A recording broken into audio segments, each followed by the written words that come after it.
Hi friends, welcome back to my YouTube channel. आज हम सीखेंगे हिंदी की रीडिंग करना। सो गाइस, जिन बच्चों को हिंदी की रीडिंग नहीं आती है वो इस वीडियो से सीख सकते हैं। मैं आपको स्लो रीडिंग कराने की पूरी कोशिश करूँगी ताकि आपको एक एक वर्ड समझ आ सके। तो चलिए स्टार्ट करते हैं। स्टोरी का नेम है प्रकृति एवं मनुष्य।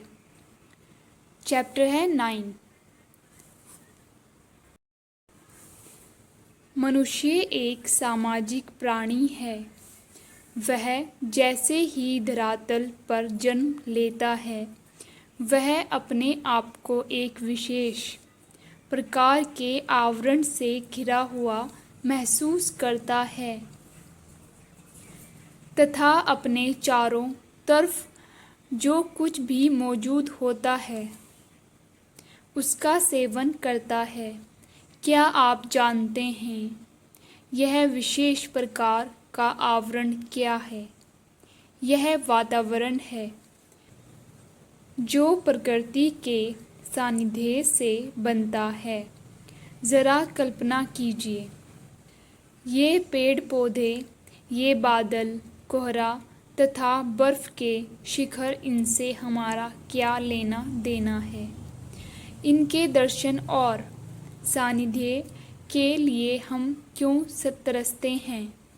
इन समस्त प्राकृतिक वस्तुओं को निहारने से क्या मिलता है? ये विचार शायद ही किसी के मन में उठते हों। यहाँ तक कि मेरे मन में भी कभी इन विचारों का ख्याल नहीं आया, लेकिन कई प्रबुद्ध और व्यवहार कुशल लोगों ने इन्हीं शब्दों में मुझसे अनेक प्रश्न किए तथा मेरी आलोचना भी की है। काका साहब जैसे कई व्यवहार कुशल गंभीर पुरुष विचारक और नेता अफ्रीका के जंगलों में वहाँ के जानवरों को देखने के लिए घूमे होंगे। अपनी जान तो जोखिम में डाली ही होगी।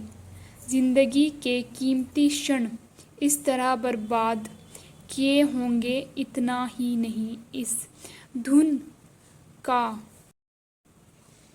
व्यवस्थित वर्णन करते हुए किताब भी लिखते हैं। यह सब कुछ समझ में नहीं आता। इस प्रकार एक दो स्नेहियों ने कहा भी और लिखा भी है। उनको क्या जवाब दूं? मैंने तो इतना ही कहा कि वास्तव में इन पेड़ पौधों एवं पशु पक्षियों की तरह ही मैं भी एक प्राणी हूँ। भूल से आप जैसे सयाने लोगों की दुनिया में आ गया हूँ। इसलिए कभी कभी जंगली वातावरण के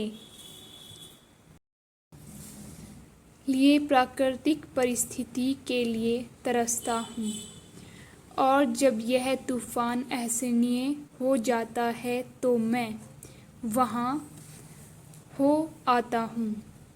वास्तव में मानव प्रकृति की संतान है।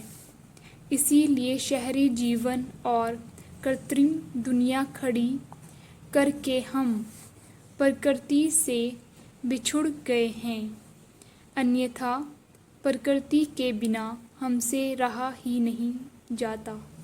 शहर में कृत्रिम बगीचा बनाकर तथा उसमें दो चार पेड़ पौधे लगाकर हम सोचते हैं कि प्रकृति के साथ मेल कर लिया है।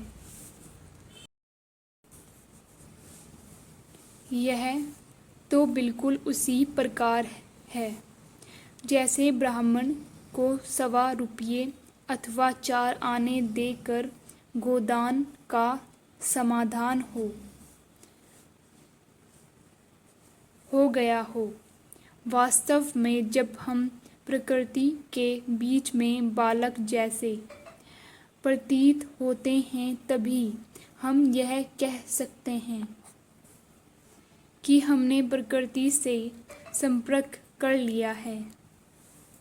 किसी पहाड़ की चोटी पर खड़ा होकर जब मैं एक तरफ असंख्य शिखरों के अनेक रूप तथा दूसरी तरफ नीचे समतल मैदान का सुदूर विस्तार तथा उसमें दो तीन नदियों के मोड़ की चमकती हुई रेखाएं देखता हूँ, तो मेरे मन में सहसा यह विचार उठता है कि मैं एक विशाल संसार का निवासी हूँ और मुझे अपना जीवन सार्थक लगने लगता है तथा स्वयं ही एक प्रकार की कृतार्थता की भावना जन्म लेती ही है, जो निश्चित रूप से प्रकृति के लिए होती है।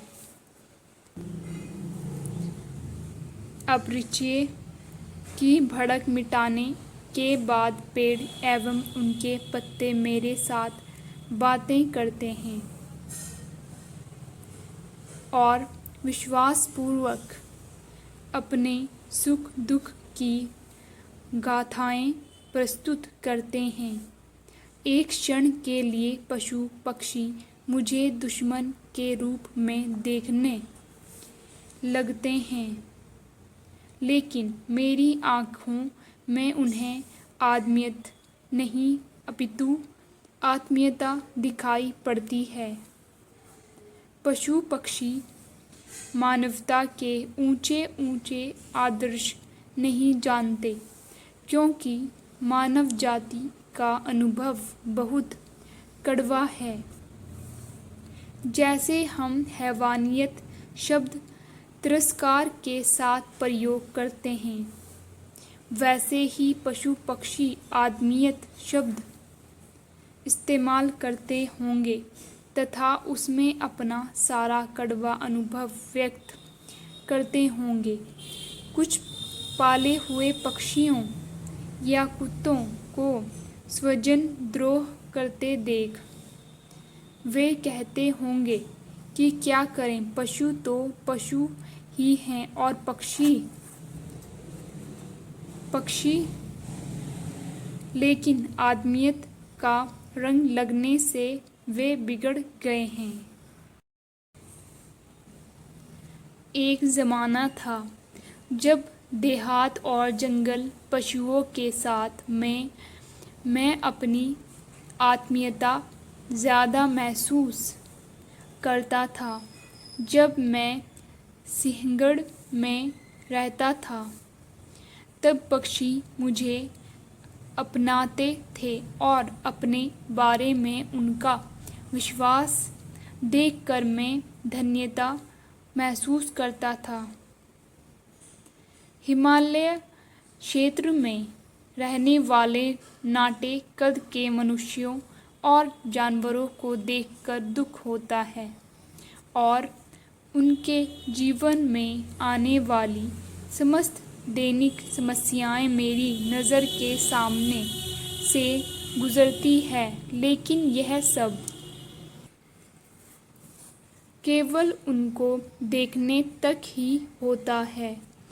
बाकी समय तो पेड़ पत्तों से और उनके बीच से रास्ता निकालने वाले झरनों से आत्मीयता जगती है और फिर जीवन का विचार करते वर्षों की गिनती नहीं अपितु शताब्दियों से गिनती चलती है।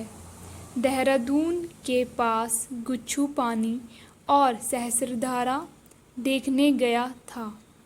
वे क्षण लाखों प्रयासों के बाद भी भुलाए नहीं भूलते। हजारों वर्षों का उनका चरित्र समझने में मुझे मुश्किल नहीं होती और वहाँ के अनेक चिंदी वाले पत्थरों को हाथ में लेते ही भूगर्भ विद्या की सहायता से उनकी जन्म कथा के साथ मैं भी आनंदित होता हूँ।